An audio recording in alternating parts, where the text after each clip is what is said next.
Chers amis, bonjour. Ce matin, je vais vous parler d'un panneau, comme on dit, que j'ai trouvé sur Facebook et qui disait ceci.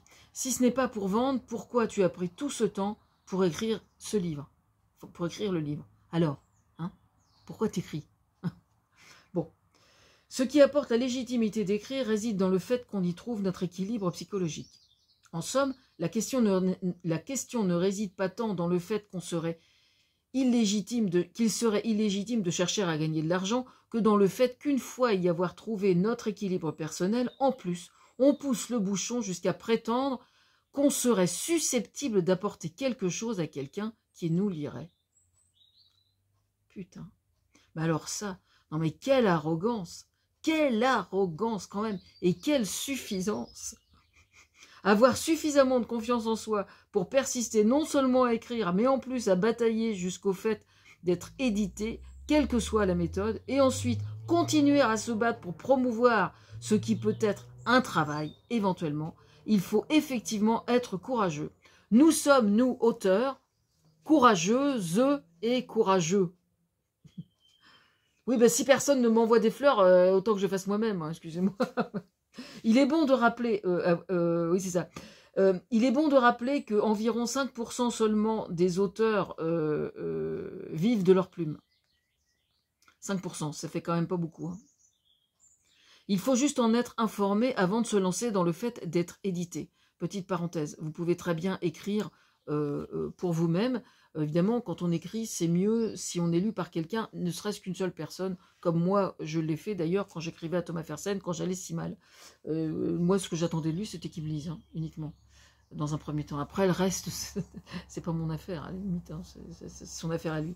Mais oui, parce que le fait d'écrire, c'est une chose. Moi, ce que j'avais fait au début, c'est que j'avais ouvert des blogs sur Internet, au tout début d'Internet, et puis je mettais des articles. Alors on m'avait toujours dit que je faisais plein de fautes, etc., enfin tout pour me descendre, quoi. Et le problème, c'est qu'une fois que je me suis mise à écrire je relisais, parce que je suis dyslexique, hein, donc c'était pas simple au début quand même.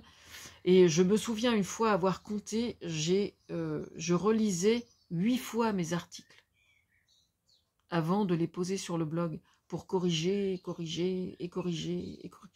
8 fois, une fois j'avais compté. Bon, avec le temps, évidemment, le nombre de relectures diminue quand même. Mais avant d'envoyer un manuscrit chez l'éditeur, honnêtement, vous devez le relire au moins 3 ou 4 fois, quoi. Avant l'envoi chez l'éditeur. Donc après, lui, l'éditeur est en droit aussi, ce qui est tout à fait normal. Enfin, un éditeur sérieux, c'est ce qu'il fait. Il y a un relecteur, évidemment. Bon, donc je reprends. Il est bon de rappeler que 5% environ des auteurs seulement vivent de leur plume. Il faut juste être informé avant de se lancer dans le fait d'être édité. Donc oui, je résume, vous pouvez très bien écrire sur un blog et vous êtes lu par des gens sur Internet. Donc je me suis rendu compte qu'au bout d'un moment, enfin au bout de quelques mois peut-être, il y avait quand même 50 ou 60 personnes qui venaient me lire par jour. Donc à un moment, on dit, ça fait quand même beaucoup de cinglés, quoi. J'étais peut-être cinglé d'écrire, mais enfin, bon, c'est vrai que j'étais capable de faire un article uniquement sur un ver de terre, hein, par exemple. Je passais 2 heures au jardin, je faisais un article sur le ver de terre. Pas du tout un truc scientifique hyper important. Non, non, tout et n'importe quoi sur un ver de terre. Voilà. C'est pour donner un peu le fait que j'accorde beaucoup d'importance aux choses qui sont absolument fondamentales. Par instinct, vous voyez, à l'époque. Voilà.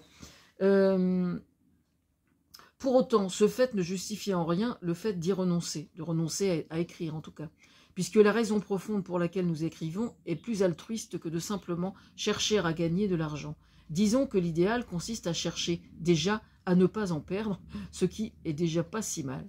Le vrai salaire, quand on écrit, ce sont les retours que vous font ceux qui vous ont lu. Je tiens à le rappeler. Oui, moi, évidemment, j'ai un statut un peu particulier parce que mon coach, en fait, bloque toujours les retours.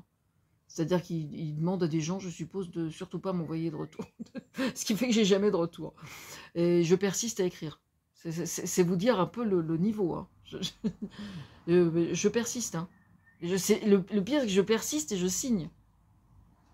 C'est dingue quand même. Hein. Voilà, bref. Si en plus on peut gagner un peu d'argent, je trouve ça plus que légitime en fait. Hein. Si les gens avaient conscience de la quantité de boulot qu'il peut y avoir derrière un bouquin, peut-être qu'ils auraient un peu plus de respect pour nous. quelquefois. On peut se poser la question. Parce que là, c'est vrai que lire ça, j'ai trouvé ça dingue, quoi. Si c'est pas pour vendre, pourquoi t'as pris tout ce temps pour écrire le livre? Alors, ben, on n'écrit pas uniquement pour gagner du pognon. Hein. Je veux dire, si c'est vraiment gagner de l'argent, c'est sûr que c'est pas en écrivant un livre au départ qu'on va s'y coller. Hein. C'est clair, hein. Mieux vaut aller chercher des heures de ménage.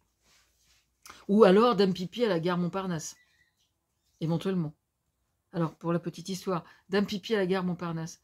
Donc, je suppose que la SNCF sous-traite évidemment les dames pipi, enfin l'entretien des WC et tout ça. Et donc il y a une femme de ménage, une dame pipi de la gare Montparnasse qui a pris 1 euro de pourboire. Et elle aurait été licenciée à cause de ça. Alors je me sens personnellement particulièrement offensée parce que ma fille aînée, qui est prof d'anglais et agrégée, pendant ses études a été dame pipi à la gare de Rouen. Donc je me sens personnellement offensée par le fait qu'une dame pipi puisse être poursuivie et ou licenciée pour avoir volé 1 euro de pourboire. Comment dire? Dire qu'on marche sur la tête, c'est tellement dérisoire. Et quelquefois, on se retrouve dans des situations, on ne sait même plus comment commenter tellement c'est d'une connerie affligeante, quoi. Alors, il n'y a plus qu'à espérer que ce truc-là a été raconté uniquement pour que je réagisse dessus. Ce qui risque d'être effectivement le cas. Je reconnais. Bon, allez, bref.